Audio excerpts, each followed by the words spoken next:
It looks like Sony has thrown in the towel and is working with Microsoft and Activision Blizzard to make a deal on Call of Duty. Then we have the early access release of Dark and Darker, followed by an awesome Humble Bundle deal for all the mainline Resident Evil games for just $35. Then we give our extensive review on the first chapter of Baldur's Gate 3. Speaking of which, I'm Nick, and I firmly believe Gorion would be proud. Hi, I'm Josh, and this week's podcast is hotter than Arizona pavement. And my name's Andy. This is Video Game Tango.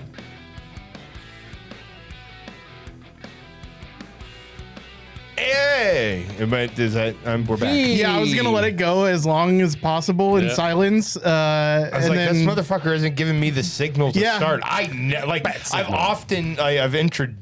come in with the first thing, but I don't start. You want to know why? Why? It's because I failed my perception check. That's funny. So we will be talking Baldur's Gate 3 here in just a little bit. We've got a little bit of news to talk about right before that. But just so you know, we are going to be talking Baldur's Gate 3, specifically the first chapter of the game, and our experiences with it. But you got to wait till the second chapter of the podcast to hear about it. So we're going to make you listen to this other stuff first. We're going to get there pretty quick, but we're going to give not necessarily a review, just a conversation about our experiences so far in the first chapter of Baldur's Gate 3. Spoiler light. Well, we're gonna keep the spoilers as light as possible, but it is certainly spoilerish. So if you have not finished the first chapter and you don't want anything spoiled, then maybe not pay attention to the podcast this time. Wait until you're done and then come back. Just don't listen. Just don't listen. Plug your ear holes. Plug your ears. Watch time makes the world go round. So, Josh, you're going to start us off with news. I am going to get us started off with just a little bit of news here. So, it is official. Microsoft and Sony have signed a Call of Duty deal. Call of Duty. Which just leads to yet another nail in the coffin of this Microsoft Activision Blizzard deal being a sure thing. Sony was the biggest contender, complainer, foe against it being exactly against the acquisition. At one point, Jim Ryan, the CEO, was like, I don't want a deal. I just want to stop this acquisition from going through. And the fact that they've given up on that kind of signifies in the next couple of weeks we're just going to be hearing about this deal happening. Now, we don't know what the details of this deal are. It's likely the same deal that they've been offered, that was offered to Nintendo, that was offered to Cloud Gaming, that was offered to them the first time. I don't see Microsoft being mean about it, especially with Brad Smith coming out saying, from day one of this acquisition, this is a direct quote, from day one of this acquisition, we've been committed to addressing the concerns of regulators, platform and game developers, and consumers. Even after we cross the finish line for this deal's approval, we will remain focused on ensuring that Call of Duty remains available on lots of things. Available on more platforms and for more consumers than ever before. We will find a way to make sure you will buy it. Phil Spencer we are pleased to announce that Microsoft and PlayStation have signed a binding agreement to keep Call of Duty on PlayStation following the acquisition of Activision Blizzard. Blood pact. Like that just, again, Phil Spencer, it's all but it's happened. We look forward to the future where players globally have more choice to play their favorite games. Yay. We're in the vinegar strokes phase. Yeah, exactly. It's happening. Yeah. It's happening. Phil Spencer came. Yeah. That's the gist of it. Yep. Yeah. So, just more points to the fact that Activision Blizzard is being acquired by Microsoft. It looks like that's inevitable here. Looks like PlayStation's thrown in the towel as far as their attitude's gone. So the funny thing I think about this deal is it actually isn't really going to affect this gen, really, because Activision Blizzard has a current deal with Sony all the way up till 2025. Yeah. So I don't think any Microsoft Activision acquisition here Boy, that was a lot to say. I don't know how you say it all the time. It's going to affect that deal. I imagine that would be like a line that Jim Ryan drew in the concrete with his wiener. That's not a thing that's going to be crossed easily. So, well, PlayStation in the past has had timed exclusivity to some parts of Call of Duty. I bet he's going to insist on that until the end of 2025. I imagine that's probably still going to be a thing just to please the guys at PlayStation, as much as Microsoft can at the end of the day. I just wouldn't be surprised. Ultimately, you're getting the thing, so you don't want to there's no need to twist the knife, you know? Yeah. Because at the end of the day, Microsoft is going to make money for every game that's sold, every Call of Duty game that's bought by a PlayStation owner. They're going to get a piece of the pie. Yeah, every sale on PlayStation is still sales. Yeah, so they'll take it. Yeah, definitely. There was never any doubt that they were going to continue selling on PlayStation. Yeah, exactly. So I'm sure this deal includes even some exclusivity just to placate matters further. Mm-hmm. So why not?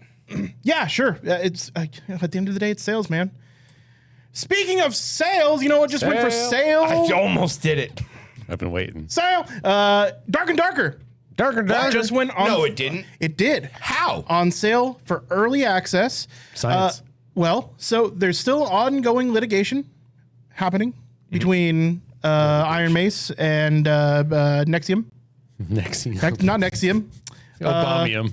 That's the one. Nexon. Thank you. Still ongoing litigation between the two. Sounds like an oil company that sells drugs. Maple Story was a drug. That's true. Back in the day. Iron Mace, though, has decided that they are going to change publishers, and their new publisher has some balls. Mm-hmm. New publisher is willing to just put the game out in early access in its current state, available for $35 or for $50. Two small ones, but they're making them work. Or for $50, you can help support further. Mm-hmm. So that's going to be the Founders Edition, $50. That's for the lawyers. Yeah. So you can go to darkanddarker.com, or you can go to a storefront called Chaff Games. Mm-hmm. And you can, for the low price of $35, pick up Dark and Darker. We had a blast with Dark and Darker for as little as we played it. We only played it 1 or 2 nights, right? And it was so much fun. Yeah, and it was wild fun. We had almost no success in our runs in Dark and Darker. We hadn't even gotten used to the systems, and we were still having fun. So a D&D like roguelite in this fashion extraction game, it's a lot of fun. We've talked about it ad nauseum. It's an easy recommend for us, I think. And for $35, that's a reasonable price to entry. And it is available now for early access if that is your thing. At least there's a resolution. At least there's a resolution. That's good. The resolution is at least 1920 by 1080. Mm-hmm.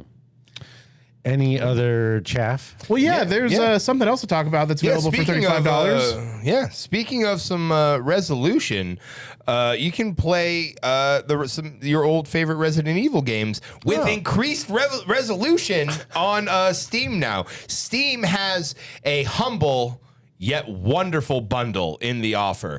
Now, y'all, you are going to be able to pick up this wonderful humble bundle on Steam for $35. Now, this is all of the Resident Evil games, guys. All of the mainline games. Yeah, not Code Veronica, but all of the mainline games. All the mainline games. Now, so you're going to be missing out on some of the DLC, and everything's been remastered except for 4. I don't think you get the 4 remastered in this bundle here, but you do get Village. Village a week ago was fucking $55. You get all of these games and Village for $35. Wow. That's honestly, you say that, but Owen Wilson just bought this fucking package. It's such a deal. No, couldn't resist. For $35, humble bundle, you're giving a little bit of charity, and you're getting 12 Resident Evil games. Honestly, this is a really this is a really cool deal. Yeah. So I haven't played a lot of the Resident Evil games. I played the first one a little bit, and I played Resident Evil 0 because that was on the GameCube. And I remember playing that one just a little bit. 4? Oof. Got to play it, man. So now, while I wouldn't get the upgraded version of 4, unfortunately. You don't want that. You don't want it. The remasters. Well, no, so this is the one. That's the good version. That's the good version. Yeah. So for me, honestly, I was really curious about playing Village anyway, because I mean, you see all the. I'm culturally aware of it. It has some cool things. It looks neat. So I was like, man, pick up the Village when last time it went on sale. But look at all these other games I could get with it. This seems great. I like fantastic. it. I love it. These aren't necessarily the classics either. Like you get Resident Evil 3, but it's the remade Resident Evil 3. It's the one that came out like less than 2 years ago. Oh, okay. It's the remade Resident Evil 2. It's the one that came out like 3 years ago. A fantastic deal. Resident Evil 7 Biohazard. You get Resident Evil 6, which we're going to pretend doesn't exist. You get Resident Evil 5, which Nick and I, despite everybody else hating, had a blast playing. You get Resident Evil 4, which is an instant classic. Resident Evil 0, it was a great offshoot for what it was. Like and it was like it filled was in some okay. of the Resident Evil early lore. You get Resident Evil 2 Revelations Deluxe Edition, Resident Evil, and Resident Evil Revelations. That's so many arts. And you even get the soundtrack to the game made by the band Local Bad. Yeah. Honestly, Mila Jovovich is going to deliver it to you if you buy. No.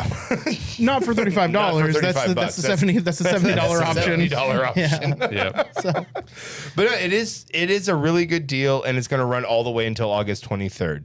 So if you've been thinking about trying out the Resident Evil games, or you've just been waiting to pick up Village, well, I mean, honestly, Now's the that's time. a good enough sell price on Village. You just pick it up for that alone. yeah, for sure. So that's all we time. have. That's all we have on news. Let's talk about Baldur's Gate. I need to Oh get boy! a I mean, party. we waited long enough. I lied. Adventure I didn't. for it. I said it was going to be half the time, but I lied. It's much quicker than half. Josh has rightfully, mildly complained at least a few times tonight that he's not home playing Baldur's Gate right now, and said has to talk about it. Yeah, It's like, yeah. I really want to be man. playing Baldur's Gate. Right? Right off the bat, before we get into any spoiler territories, arguably Game of the Year, arguably best CRPG to come out in the last decade. I mean, Pillars and other games, Tyranny, like are up there, but holy damn. Everything from loading to initial launch to playing the game has been, I mean, virtually smooth as butter. It started downloading at 8:30 that very morning after we were doing the podcast last week. I got to play a little bit that night. It was awesome. It was great. One of the smoothest day one launches that I've ever been a part of. It was fantastic. 3 years of early access definitely helps. Right. Put to good use. So before we dive into specifics, I think we're all agreed overall, like everyone should try this game. This is up there in the upper echelon of games that everyone should try. It is an achievement what Larian has managed to pull off with the many, many years of effort they've put in, proving themselves with Divinity and, sticking to their guns. And it is just fantastic. To quote Svenk, I can't. Svenk, the CEO. Yeah, Sven. It is a very specifically. It is a wonderfully brewed cup of tea, and they have worked. Oh man, the work on it shows. It's met pretty much all like the expectations that we were having going into this. I feel like it's pretty much met all of them.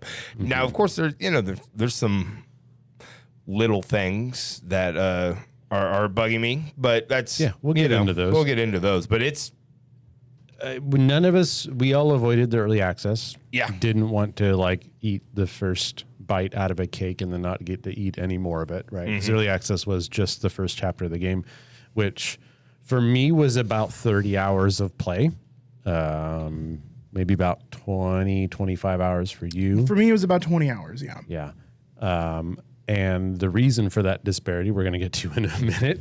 But yeah, it's massive. I've been now playing this game 3-4 days, quite a bit because I've had nothing to do. I've gotten very lucky. And I'm not even at the titular Baldur's Gate yet. Yeah. I'm not even potentially halfway there. Like this is when they said if you want to do a full run where you're attempting to do most things, you're looking at 200 hours. I don't think they're joking. No, I think that makes sense. Right? Yeah. A full achievement run in 200 hours, normal playthrough, I'm guessing 100-ish hours, maybe 150. That's impressive. Yeah. And it harkens back to those old CRPG days of Baldur's Gate, Planescape, and Icewind Dale, Fallout, and stuff like that, where you've been playing for 7 hours and you look back, you're like, I really don't feel like I did that much, but I enjoyed every minute of it, you know? And it's been a while where I've had a game cause so much time dilation. Like literally I'll sit down and it was the last time I looked at my phone or the clock, it was, 6 o'clock in the evening, 5:30 in the evening. And someone's saying, well, it's 2 a.m. It's 2 a.m. Gentlemen. Are people got to work tomorrow? What's going on here? And it's like, fuck, I'm one of those people. Shit. So yeah, it's been a while since I were like, you had to check on me. Like, I mean, unplug you from the machine. Yeah. Same thoughts, Andy? Yeah, I am immensely enjoying my time in Baldur's Gate 3. About 20 hours for the for the chapter 1. And then his character was made. Well, some people are experiencing that. I knew exactly. My character creation took about, 5 minutes, and then I was done. I knew what I wanted to play. I've been fighting a physical urge to make a second character. Of course you have. Yeah. It's there, but you risk spoiling your appetite for the game. I know. You learn that lesson quick. Yeah, don't redo the same plot that you've done already before. You just experience all of it, I think. I could do it better. No. So I think feel we that. can touch on a few things that makes this game stand out as much as it does. I think first and foremost for me is the depth to which the storyline can branch and how well Larian has handled it. Because coming from a game design perspective, when you have these narrative-driven games where you have multiple quests and plot lines juggling and the outcome is based off of the player's decision, whether to help or hinder or do something else, they branch off into a number of options that starts to become unreasonably large, right? If you consider that every dialogue choice might be a branch, that's going to get out of control quickly. And with us discussing how our playthroughs have been going and the wildly different choices some of us made, somehow Larian has made it so that it all still works, right? Yeah. Even the most egregious decisions that are black and white different from like what I've done between me and Andy, the game's still running. Like it hasn't soft locked, like the storyline's still going. And it is very impressive how many choices you're able to make.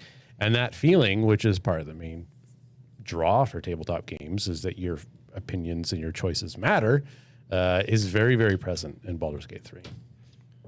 Yeah. Yeah. Player agency is huge. So let's talk about that a little bit. Yeah. Because your guys' Spoilers playthroughs ahead. are extremely different than my own. Yeah. And not necessarily because of the choices that I've made, but the outcomes of the choices that I've made.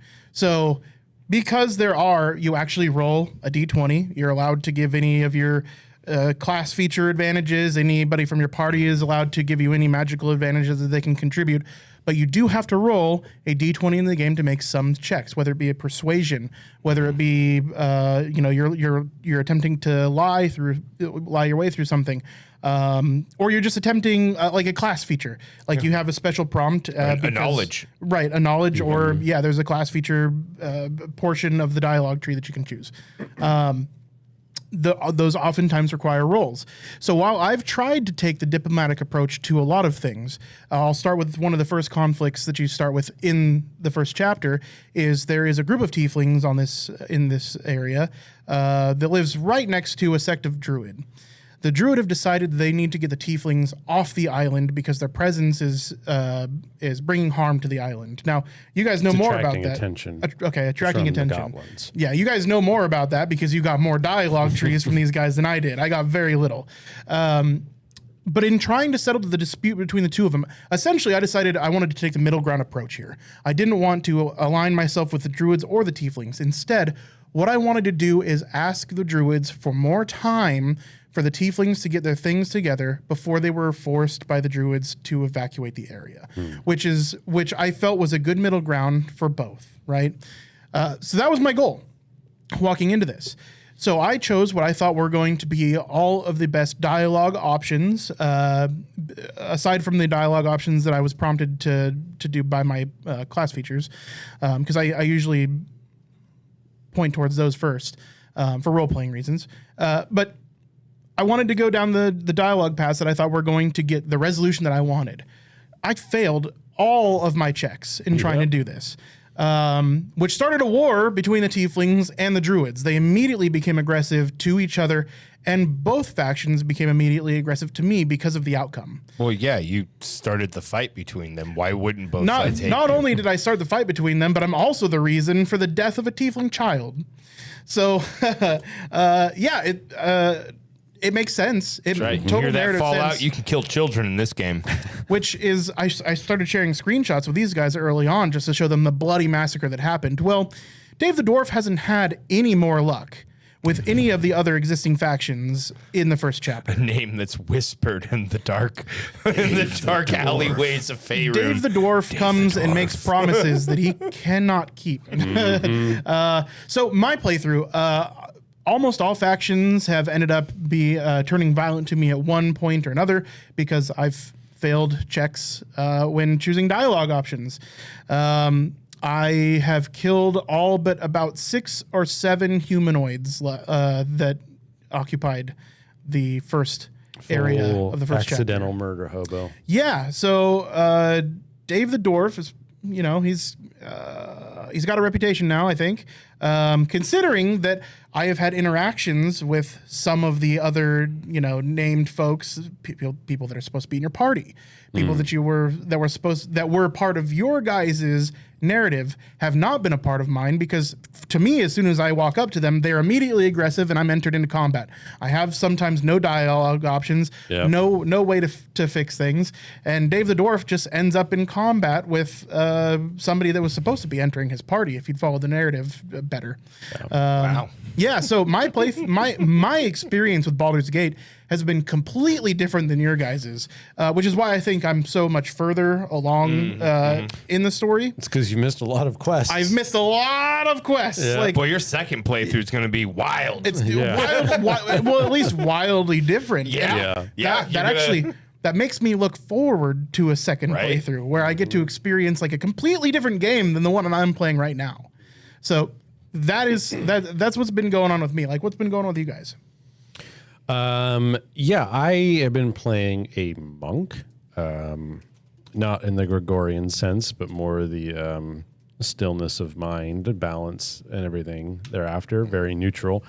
But I'm also a dwarf, so I don't put up with a lot of nonsense. Aggressive negotiations. Stubborn negotiations. Yeah. So for the most part, when tension does arise between multiple factions and I have a means to put input on it, I basically tell them all to chill out or else. And it's been working. Don't get me wrong, I've had some dialogue choices where things fail and things go south, but for the majority of the gameplay I've done, the majority of the major things have all gone exactly kind of how I expected them to. It takes effort. You really have to think about it because these dialogue choices, you don't just get to run through all of them and see what each of them do. Not at all. That's where the agency kicks in. Is your choice matters because that's the choice you made and you don't get to go back. Yep. I love it. And for the most part, everything has gone the way I wanted it to when it comes to non-combat stuff. I have had some bad luck in combat. That's D&D. It's very swingy. You have plenty of opportunities to miss a bunch of attacks in a row or get hit a bunch in a row, and those things happen. But other than that, I've really enjoyed the first chapter of the game and the stories that have been there. It's interesting that you say that because combat has, like, how many times have I said this fight's not going to go well, and then I make it through by the skin of my teeth? Yeah. Happens almost every time. Oftentimes I have to pull out all the stops. Like in one of my bigger combats, I had no more consumables left at the end of my combat. Like the last like 4 or 5 turns, no consumables, no spell slots, just basic attacks, and that was it. And it was literally just, it was, if they hit, they win. If I hit, I win, right? And it literally came down to that many times over.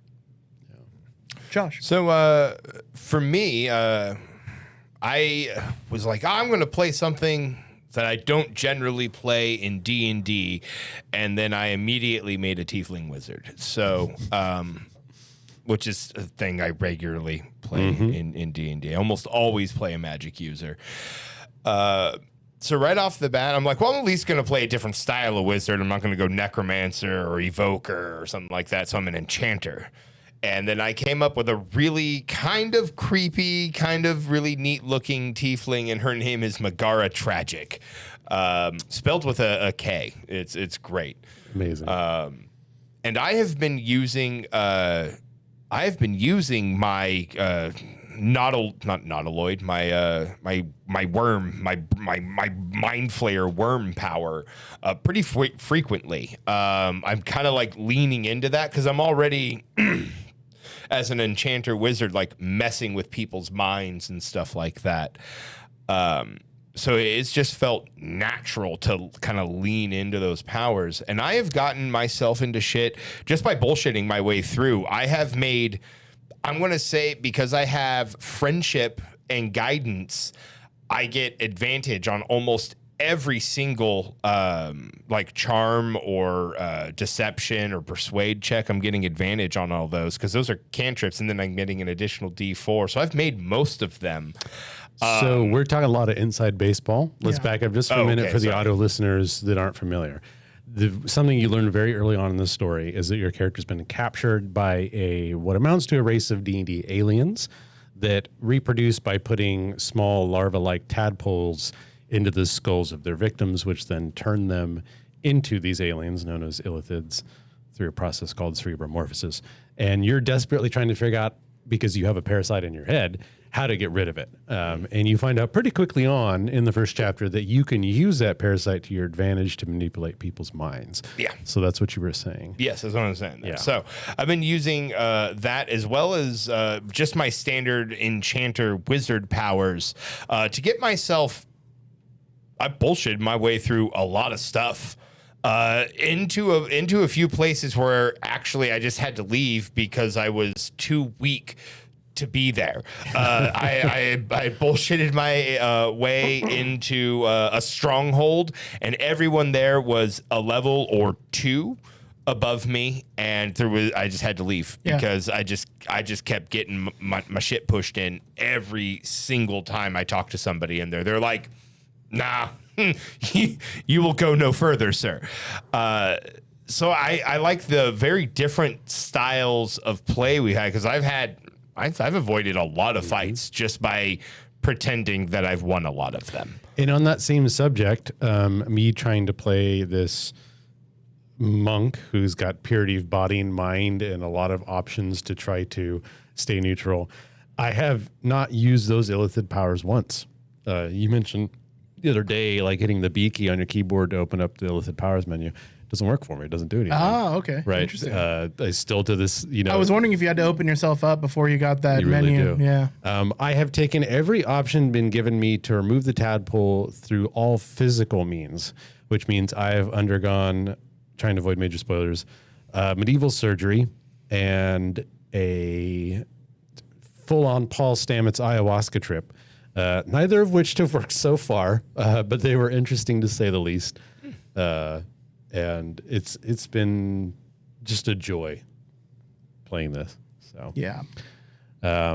as far as gameplay itself, this is based heavily off the 5th edition rules of the tabletop game Dungeons and Dragons.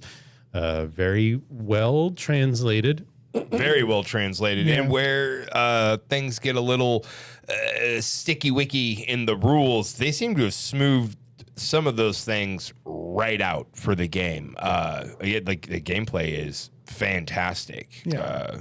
Unlike a tabletop game where they rarely have updates like a video game can. You know, they can release what's called errata to like update certain rules that are desperately in need of fixing. This being translated video game means that they had a moment to look at certain class abilities and feats and skills and features that were underpowered or overpowered and tweak them for that translation to the digital. And there's a lot of things that, you know, coming from a D&D veteran, I wasn't expecting, like a whole subclass of rogue thief that gets an entirely extra bonus action, which is a brilliant idea. Very, very powerful. Yeah. It might need some tweaking if you were going to bring it the tabletop setting, but it's things like that it's nice as someone who's knows D&D really well to experience new things, right? To find new class features or whatnot that I wasn't expecting to see. Yeah, or just the slight difference from what you expected a spell to do in Baldur's Gate 3 because it's been adapted for a video game. Yeah, right? Those adaptations need to be made. You can't translate these things one to one. Yeah.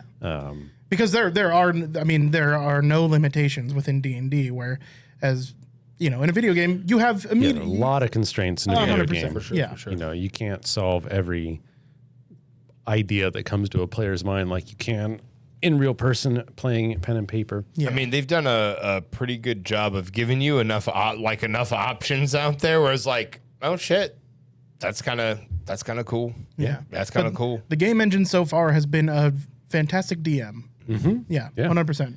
I mean, any given conversation, you can have a dialogue option to be nice, to be pleading, to be mean, to be violent, or something out of left field. Like I had a dialogue option the other day where one of the options was just shove them into the void. Yeah. And I made an athletics check to see if my character was strong and quick enough to do it. And I ended that conversation very quickly. Yeah, for sure. No, yeah, there's been a lot of dialogue options where I'm like, oh, that would God, be fun. that looks like a lot of fun. Not this time. But damn it, I got to do the lawful good thing. Yeah. Yeah. So with that said, is this a good introduction to the idea and the feel of tabletop games for people who aren't experienced with them? It's hard for me to think of a video game that would be better. Yeah. Yeah, Like, that's putting it honestly mildly. is. Yeah. Everything right down to the turn-based combat is going to give you a feel for what you're going to be doing in D&D when it comes to rolling them dice. I mean, shit, some of the weapons even give you the dice that you're going to be using, like that you would use right on the tabletop for your swords with magical effects and whatnot. So honestly, if I didn't have y'all to play D&D with and I didn't want to get on like an internet group or something, this is playing D&D by yourself. It's a decent like, substitute. Yeah, it's a good substitute. Yeah, like sometimes my turns in combat last as long as a turn in combat at a tabletop because I'm not referring to rule books, but I am looking through all of my scrolls, right, to see if there's a way that I can utilize this cleverly because I need to right now. Like it reminds you of being at the table, like taking a 10-minute turn, and you're like, thank God time is paused. Right. Yeah.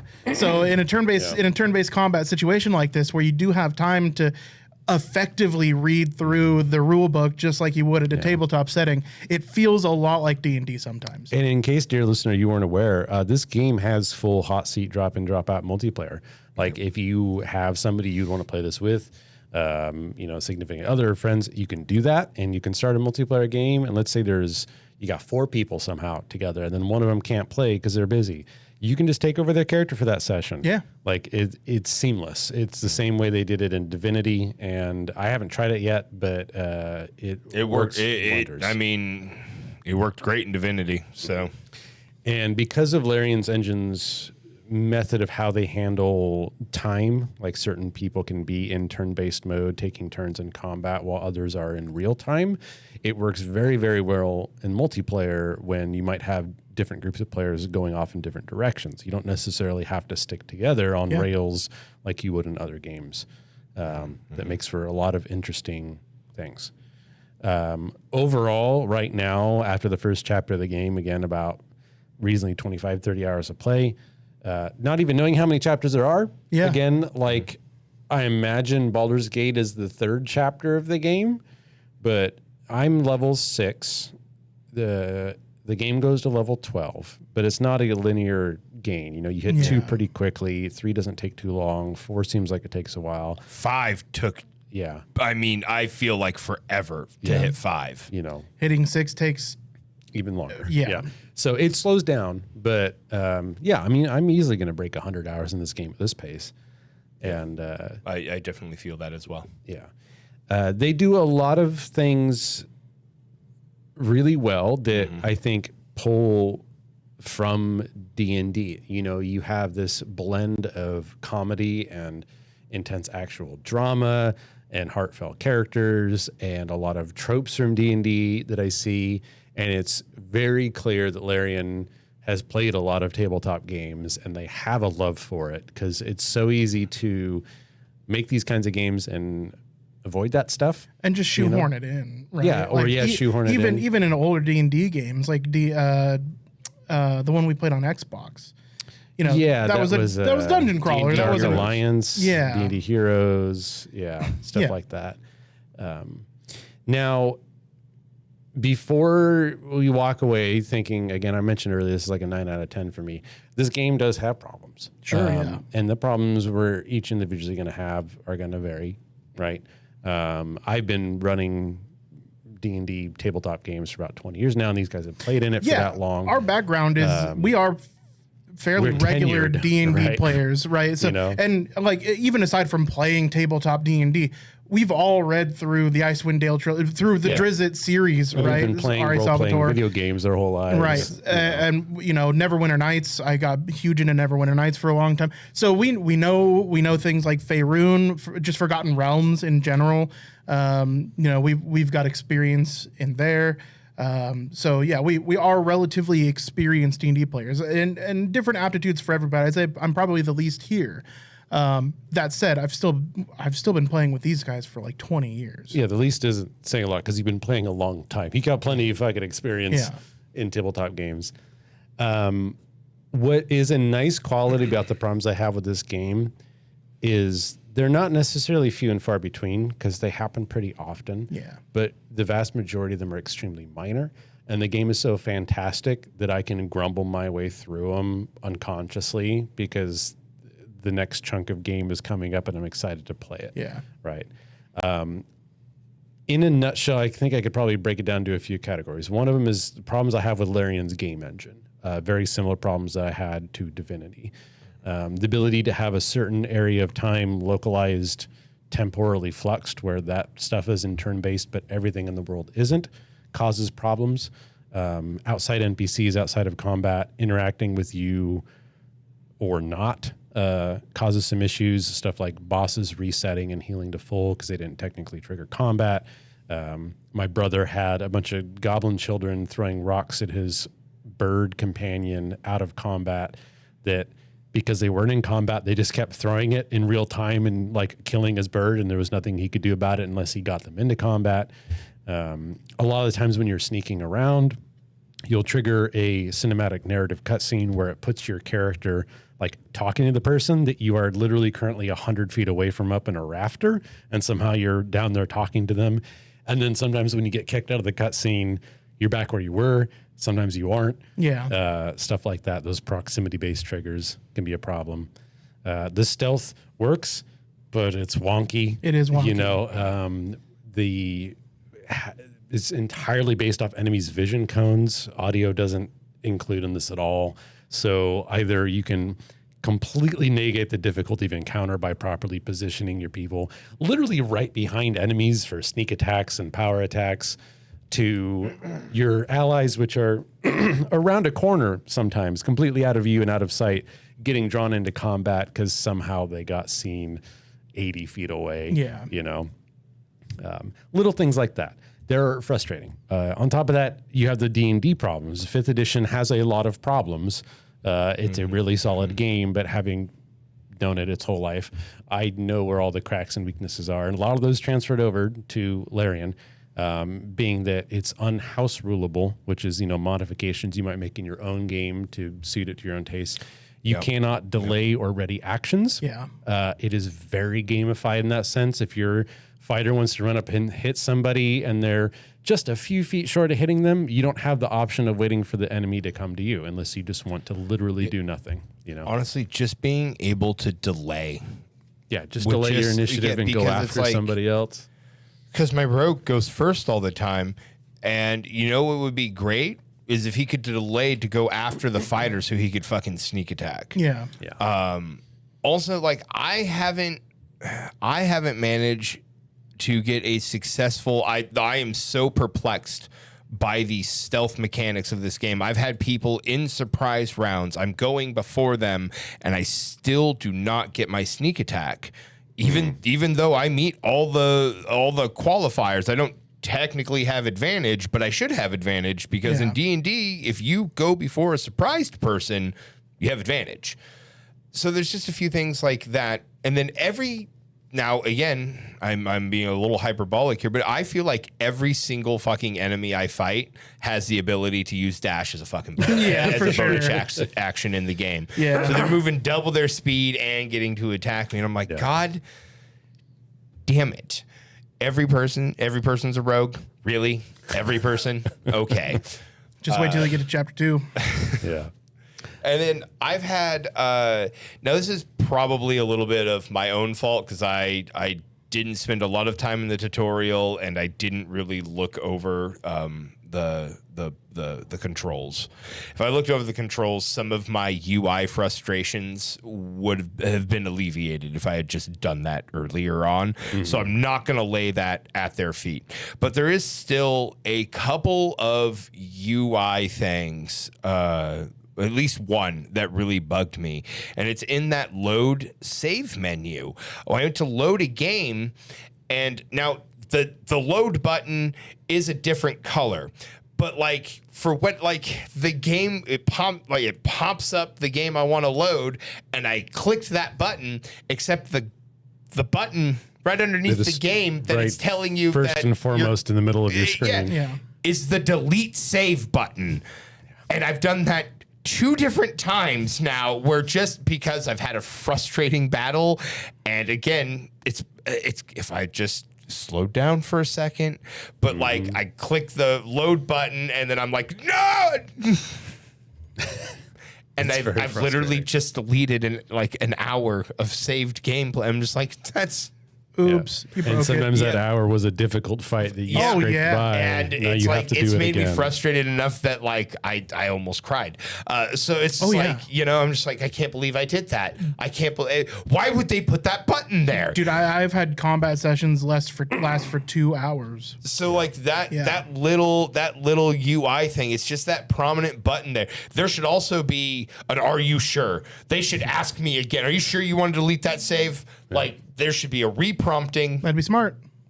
So I just want to throw that out there. But already there's been 2 patches. I don't know what exactly they were fixing. A lot of them were crashes to desktop. Yeah, they're already just. Adam's had a few. I've had one, and one crashed to desktop in a game on like the first week of release after 30 hours of play. Very, very impressive. Yeah, that's all I've had.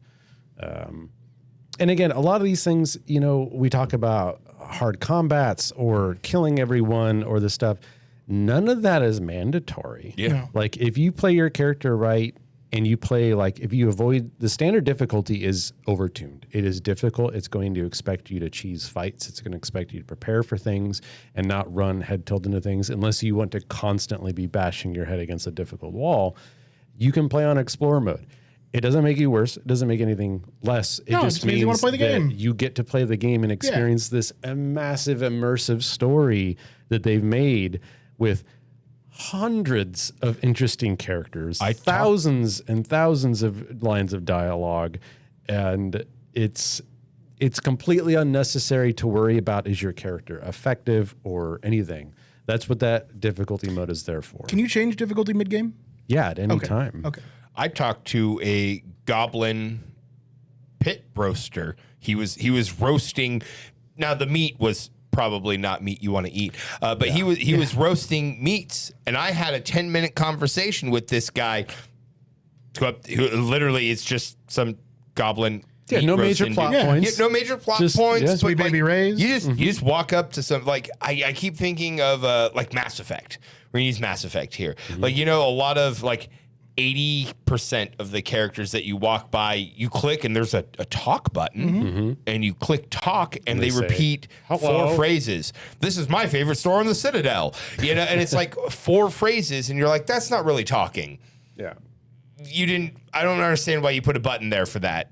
That seems like a waste of a button push, and you made me do it 4 times. Okay.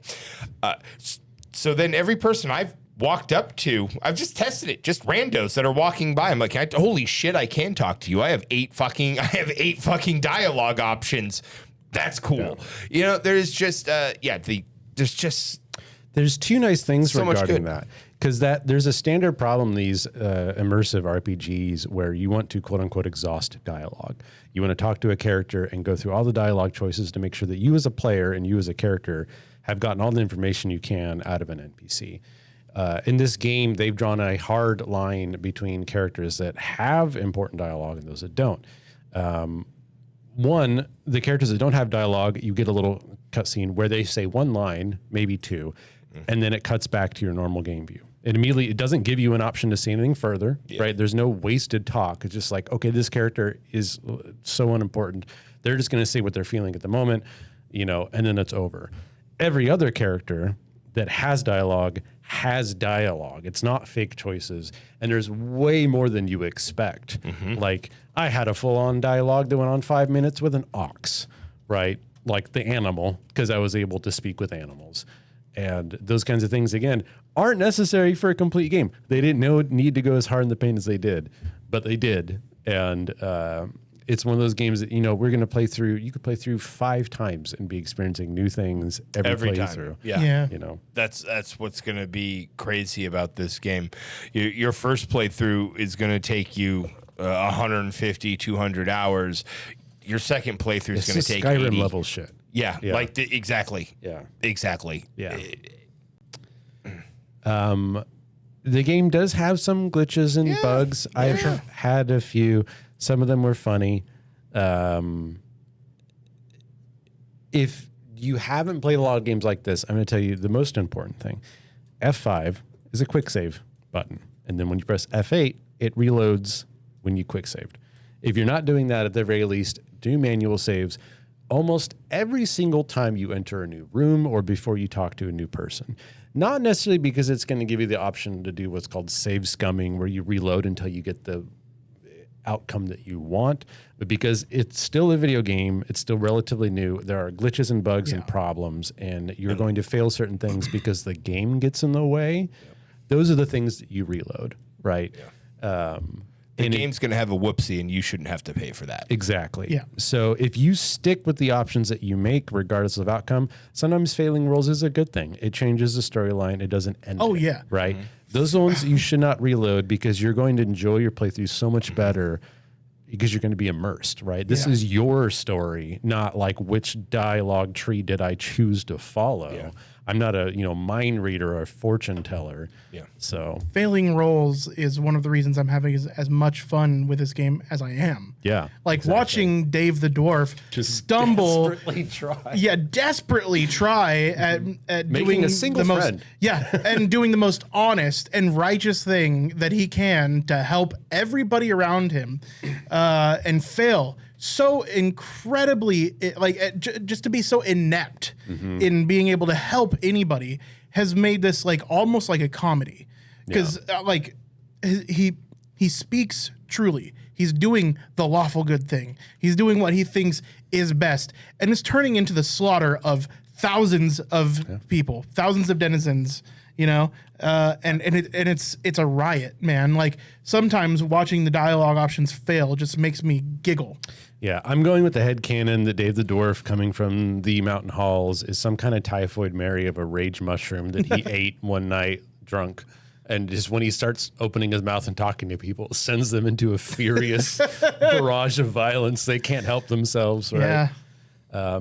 But no, it's fun. Like, now having played a dwarf, I saw these goblins attack a town, and my particular character, I've decided he really hates goblins. Yeah. So when I came across 3 goblin kids playing catch near a cliffside, you can imagine what happened. My next character is not going to do that. Yeah. Right. But it's just the fact that the game gives you that option, Fallout, like you mentioned before, right? They're not going to limit how much you want to immerse yourself into a role, because that's one of the main draws of role playing. Yeah. And yeah, I mean, like, I'll spoil one quest. You walk up to a group of goblins, and the goblins are making fun of a gnome that they've attached to a windmill. oh yeah, And you're watching as you have dialogue options like, this is funny, this is okay. What are you guys doing? Come on, knock it off. You have, you can go right into combat if you want to, but you have several options, several outcomes. I ended up doing the accidental combat route, like Dave the Dwarf is inclined to do. Killed the guys, and this gnome is still stuck on this windmill, hilariously so. Now, of course, Dave the Dwarf is going to do everything he can in his power to stop the suffering of this gnome. So I go into inside of the windmill and see a lever, and the first thing I do is pull the lever. What Dave the Dwarf didn't realize is that was the brake release, and the windmill went spun up immediately, like 200% faster, and the gnome flew off into the sunset, leaving a wail of as Dave realized there was a second lever right next to it. Yeah. It was the brake lever, not the brake release lever. Yep. And just in that 5-minute combat and encounter, there are so many options to get so many different resolutions. And I can because there's a peaceful one where you can make them walk off. There's a peaceful one in which they stick around and like you judge them, right? Yeah. And you get the gnome down. There's the combat one. There's the one in which that you convince them that you're some kind of superior being and they need to bow to you. Yeah. There's so many different it's easily outcomes to can these be a conversations. 20 to 30 minute sequence depending on how you want to play it out, and that's one out of hundreds of those in this game. At least it's really hard to give you context at how packed this game is with character and story and narrative. It's so much. That's not even. We haven't even talked about like just the amount really of any of the things. Well, the discussion with main characters, like characters that are within your party. Oh yeah. You have reputations to keep with all of them. You have dialogue options with all of them. Almost every time you speak with them, they want to talk about something that recently happened in your game. So, and you have dialogue options within those. And that's a quick way that you can rise in their reputation or quickly lower yourself in their reputation. And all of them want to talk about what recently just happened. It's really incredible. And some of the decisions you make will anger other people in your party. Mm-hmm. It's fantastic. You can't make everyone happy. They're living, breathing characters, and they have opinions. You know? One last thing I want to touch on that occurred to me pretty quickly on, and it's something that I think can be worked around, is that due to the way Larian's mechanics work in their engine, their game, they frequently and consistently give you ways to cheese fights, and they're very easy to do. One of the main ones, and I almost feel like I'm doing a disservice by saying this, but you're going to realize it extremely quickly playing, is that you get advantage to hit people with ranged attacks if you have a height advantage. So if you have the high ground, it's easier for your archers and your spellcasters to hit people with ranged attacks. You realize very quickly that you can climb onto things, and then shortly after you realize that boxes weigh very little. And then you learn that 3 boxes stacked on top of each other give you advantage on all ranged attacks at all times, assuming you're on level ground with the enemy you're fighting. Suddenly you realize if I just carry around 3 boxes, I can even spread them out amongst my party if the weight's an issue. I can, before a fight, set up these 3 boxes, and my archer now gets advantage on the first attack. It's fine. It's awesome, and it feels great to do that the first time, and maybe the second and third and fourth, until you realize suddenly you're 30 hours in the game, and you're tired of doing this. You're tired of doing this, and the 5 other things that you've learned that make game fights easier, but take so much prep and setup. Well, and that's your fault, isn't it? It's not my fault. Larian has given what amount to easy access to ways to make the game easier, and you can choose to use them or not.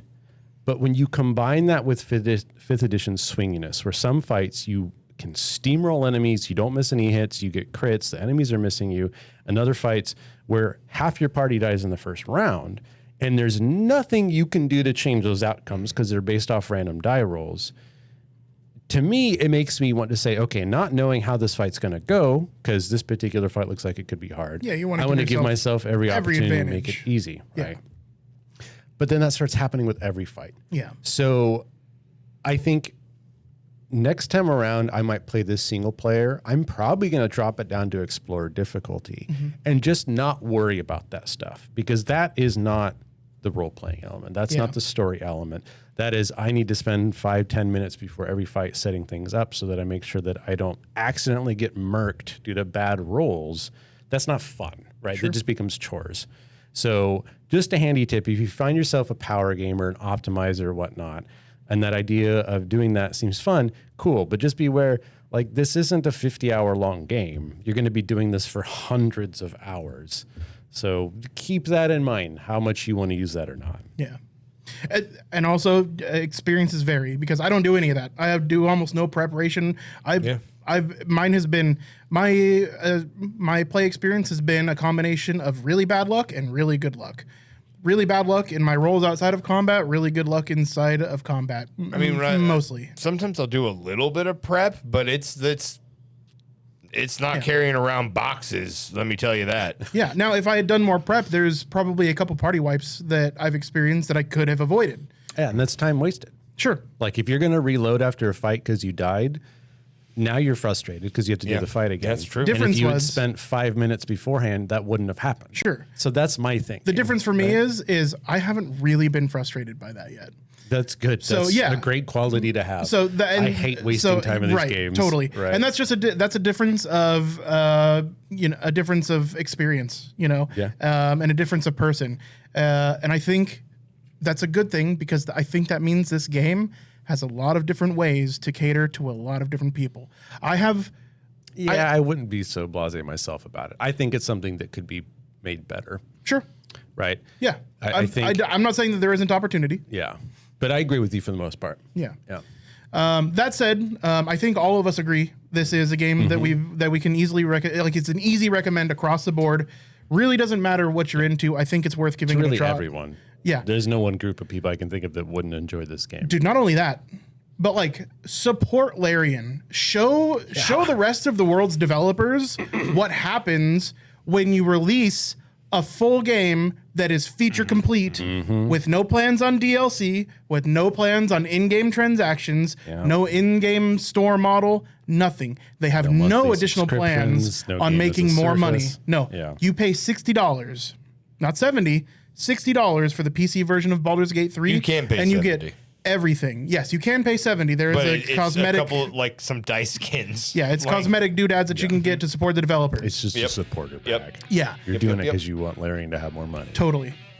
Which I'm tempted. So I think Larian has done an excellent job. And I would go. Nick said his experience is a 9 out of 10. I would go even further than that. I'm not going to say it's a perfect game, but I would give it like a 9.5. Right. Yeah, after playing it, I get why all those devs were like, "Oh my God, we're out of work." Yeah, I get it.